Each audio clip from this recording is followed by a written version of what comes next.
ချုပ်ချာအာဏာပိုင်ပြည်အောင်စုသမ္မတမြန်မာနိုင်ငံဘယ်မှာလဲကိုနိုင်ငံရေးကိုပြည်သူကြီးတောင်မှဘိုးအစိုးရအနေနဲ့နိုင်ငံတော်အစိုးရအနေနဲ့ဝင်မရှုပ်တင်ဘူးလို့ဝင်ပြီးမစွတ်ဖက်တင်ဘူးလို့ဝင်ရှုပ်ရအောင်အခြေအနေလည်းမပေးပါဘူးလို့တရုတ်ကလမ်းဖောက်တာကိုနောက်ကနေမိမ့်ပြီးလိုက်တင်ပါတယ်တို့ပေါ်တီကြီးကိုပြောနေကြတာဒါကြောင့်လည်းတစ်ဖက်အုပ်စုတွေကပြောတာတရုတ်ပြည်သူသမ္မတမြန်မာနိုင်ငံတော်ဖြစ်တော့မယ်တဲ့သူတို့အဲ့ဒီလိုပြောတာမြန်မာနိုင်ငံကိုချစ်လို့ပြောတာတော့မဟုတ်ဘူးကိုပြေကိုမြေကိုရေကိုတပြားတစ်ခွက်တစ်လက်မှအထီးခိုက်မခံနိုင်လို့ပြောနေကြတာတော့မဟုတ်ဘူး မင်္ဂလာပါ Top Stories မြန်မာ Channel ကနေကြိုဆိုပါရစေမြန်မာနိုင်ငံကနေကမ္ဘာတဝန်းအထိနေ့စဉ်သတင်းစုံနဲ့ဖြစ်ရမှန်တွေကိုတင်ဆက်ပေးနေမှာမို့အခုပဲ Subscribe လုပ်ပြီးကျွန်တော်တို့နဲ့အတူလက်တွဲဖို့ဖိတ်ခေါ်ပါရခင်ဗျာကိုကန်တောင်းချမ်းသူ MNDA ဖွဲ့ကတိန်နီမြို့မှာရာလျက်စစ်စီမံကိန်းတစ်ခုကိုအကောင့်ထဲပေါ်ဆောင်ရွက်နေတယ်တိန်နီမြို့ကိုမူပန်လို့အမည်ပြောင်းပြီးတော့လက်ရှိမှာတရုတ်စီးပွားရေးလုပ်ငန်းရှင်တွေကိုထပ်မံပြီးတော့ရင်းနှီးမြှုပ်နှံမှုဖိတ်ခေါ်ထားသလိုတိန်နီခရိုင်တစ်ခုလုံးကိုရာလျက်စစ်ကထုတ်လုပ်ပြီးတော့လျက်စစ်ဓာတ်အားဖူလုံအောင်ပေးစွမ်းနိုင်သောစီမံကိန်းကိုကိုကန်နေဆောင်ရွက်နေတယ်ဒီ MNDA ပေါ်ဆောင်နေတဲ့ရာလျက်စစ်စီမံကိန်းဒီနိုင်ငံနဲ့ပြည်သူအတွက်အမှန်တကယ်အကျိုးရှိမဲ့အကျိုးပြုမဲ့လုပ်ရလို့ထင်မြင်ပါသလားကြားကိုအစာကျွေးတယ်လို့ဖြစ်မနေဘူးလားလက်ရှိတက်တော်ညာနှိပ်ကုန်ဆိုပြီးတော့မြောက်သုံးကောင်ရဲ့ကြားဖတ်မှုတွေမှာသူတို့ရဲ့ဒေဒီဖားသားပပဖေးပေ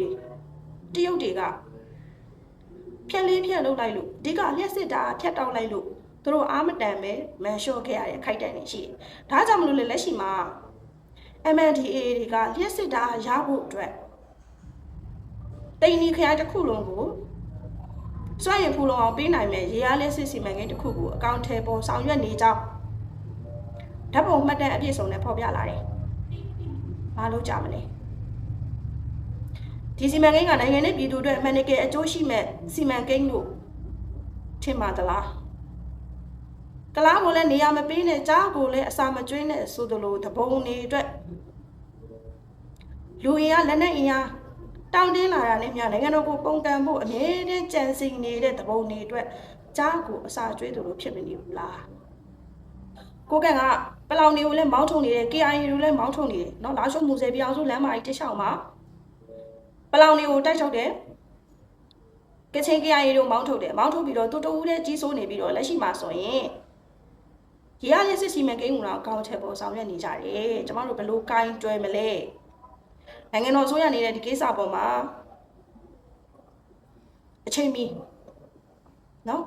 ရန်သူပြန်မှတူးလေးပြင်းတဲ့ကိစ္စမျိုးမဖြစ်ရလျောင်းကလေးကြမှာလှေကားထောင်တာမျိုးမဖြစ်ရလျောင်းအခုတည်းကြိုတင်ပြင်ဆင်ဖို့လိုပါတယ်ဒီရှမ်းမြောက်ရေးနဲ့ပတ်သက်လို့ NCA မှာပါဝင်တော့ PNL လို့ဥက္ကဋ္ဌဘုံမူကြီးခွန်ဥက္ကာဥက္ကုံဥက္ကာရဲ့ပြောဆိုမှုလေးတခုကျွန်မတွေ့လိုက်တယ်ရှမ်းမြောက်ကိစ္စမှာတဲ့နော်ရှမ်းမြောက်မှာအခုတပုံနေလက်နက်ကင်နေကိစ္စတွေနေမြေလူတဲ့ကိစ္စတွေမှာကျမတို့ဘိုးအစိုးရဆိုလက်ရှိနိုင်ငံတော်ရဲ့ဒီစဲအာဏာပိုင်အစိုးရကိုသူပြောတာနော်ဘိုးအစိုးရလို့ပြည်နယ်အစိုးရလို့သုံးပြီးဆိုတဲ့ကဒါကိုပိုင်ပြဋ္ဌာန်းခွင့်ကိုသူတို့ရည်ညွှန်းပြီးဆိုနေကြတာကိုပိုင်ပြဋ္ဌာန်းခွင့်မျိုးသားတန်းတူခွင့်ဖက်ဒရယ်အုပ်ချုပ်ခွင့်ကိုသူတို့ရည်ညွှန်းပြီးတော့ဘိုးအစိုးရလို့သုံးသွားတာဆိုတော့ဒီရှမ်းမြောက်မှာလက်နက်ကင်နေကိစ္စတွေနေမြေညှို့ဝှမှုကိစ္စတွေမှာတဲ့မြန်မာနိုင်ငံရဲ့လက်ရှိတရားဝင်အစိုးရအနေနဲ့ကဝင်ရောက်မစုပ်ဖက်သင့်ဘူးတဲ့အစိုးရကဝင်ပြီးတော့ဆုတ်ဖက်လို့ရှိရင်ပြိပက္ခတွေပို့ပြီးတော့ရှုပ်ထွေးသွားနိုင်တာကြောင့်တရုတ်ကဥဆောင်မှုနောက်ကိုပဲနောက်ကနေလိုက်တင်နေတဲ့ NCA မှာပါဝင်တဲ့ဗိုလ်မှူးကြီးခွန်ဥက္ကာပဟုတ်ခွန်ဥက္ကာပြောသွားတာရှမ်းမြောက်ကနေမြေကိစ္စတွေမှာလက်နက်ကိုင်ကိစ္စတွေမှာမြန်မာနိုင်ငံရဲ့အစိုးရကဝေမစွတ်ဖက်နဲ့တရုတ်ဥဆောင်တဲ့တရုတ်ဖောက်တဲ့လမ်းကိုနောက်ကနေရှောက်တင်ပါတယ်လို့ပြောသွားတာတွေ့ရတယ်ချုပ်ချာအာဏာပိုင်ပြည်အောင်စုသမ္မတမြန်မာနိုင်ငံဘယ်မှာလဲကိုနိုင်ငံရေးကိုပြည်သူကြီးတောင်မှဘိုးအစိုးရအနေနဲ့နိုင်ငံတော်အစိုးရအနေနဲ့ဝင်မရှုပ်တင်ဘူးလို့ဝင်ပြီးမစွတ်ဖက်တင်ဘူးလို့ဝင်ရှုပ်ရအောင်အခြေအနေလည်းမပေးပါဘူးလို့တရုတ်ကလမ်းဖောက်တာကိုနောက်ကနေမိမ့်ပြီးလိုက်တင်ပါတယ်တို့ပေါ်တီကြီးကိုပြောနေကြတာဒါကြောင့်လည်းတစ်ဖက်အုပ်စုတွေကပြောတာတရုတ်ပြည်သူသမ္မတမြန်မာနိုင်ငံတော်ဖြစ်တော့မယ်တဲ့သူတို့အဲ့ဒီလိုပြောတာမြန်မာနိုင်ငံကိုချစ်လို့ပြောတာတော့မဟုတ်ဘူးကိုပြေကိုမြေကိုရေကိုတပြားတစ်ခွက်တစ်လက်မှအထီးခိုက်မခံနိုင်လို့ပြောနေကြတာတော့မဟုတ်ဘူးအယုံဆုံးမြန်မာနိုင်ငံကိုအမေရိကန်လက်ထက်အပ်ခဲ့တာသူတို့အမေရိကန်တန်ရုံးရှိကိုသွားပြီးတော့အာတူးပြီးလာပါဆိုပြီးကိုယ်နိုင်ငံကိုသူများလက်ထက်ကိုထိုးအပ်ခဲ့တာသူတို့နော်ဒါပေမဲ့အမေရိကန်ကတရုတ်နဲ့အိန္ဒိယနိုင်ငံတကာဖိအား နှစ်နိုင်ငံကြားမှာဂျားညက်မှာစိုးလို့ဝင်မလာရဲတဲ့အခါကျတော့သူတို့ကလည်းသူတို့ပူလောင်ပြီးတော့တရုတ်ပြည်သူသမ္မတမြန်မာနိုင်ငံတော်ဖြစ်တော့မှာသူတို့အားကိုးနေတဲ့ NUG ကိုယ်တိုင်ကလည်းတရုတ်ကိုသွားပြီးတော့ဖေးခေါ်တာပဲဇင်မာအောင်တရုတ်ကိုမသွားခဲ့ဘူးလားဇင်မာအောင်တရုတ်ကိုမပြောခဲ့ဘူးလားစကိုင်းတိုင်းထဲမှာရှိတဲ့ဝမ်ပေါင်ကျင်းဒီစက်ရုံစီမံကိန်းကိုကျမတို့ NUG ကကာကွယ်ပေးပါမယ်ကျမတို့ NUG နဲ့ဆက်သွယ်ပါဆိုပြီးတော့ဇင်မာအောင်တို့ NUG ကရောမပြောခဲ့ဘူးလားပြောခဲ့တာပဲသူတို့လို့တော့အကောင်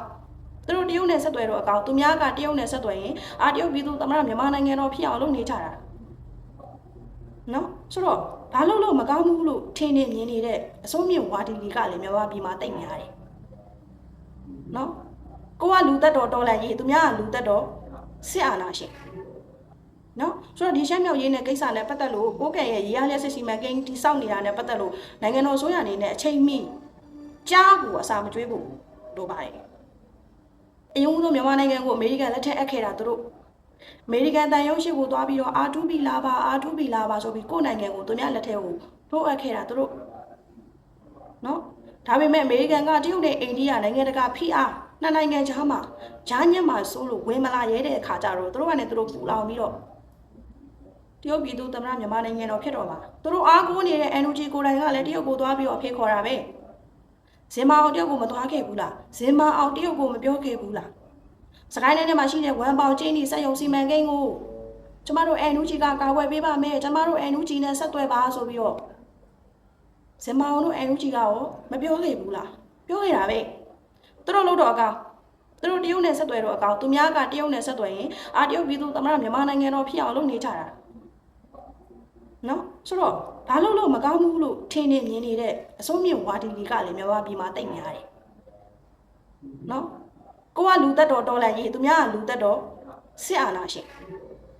နော်ဆိုတော့ဒီရှမ်းမြောက်ရေးနဲ့ကိစ္စနဲ့ပတ်သက်လို့ကိုကဲရဲ့ရေးရလျက်စစ်စီမံကိန်းတိစောက်နေတာနဲ့ပတ်သက်လို့နိုင်ငံတော်ဆိုရအနေနဲ့အချိန်မီ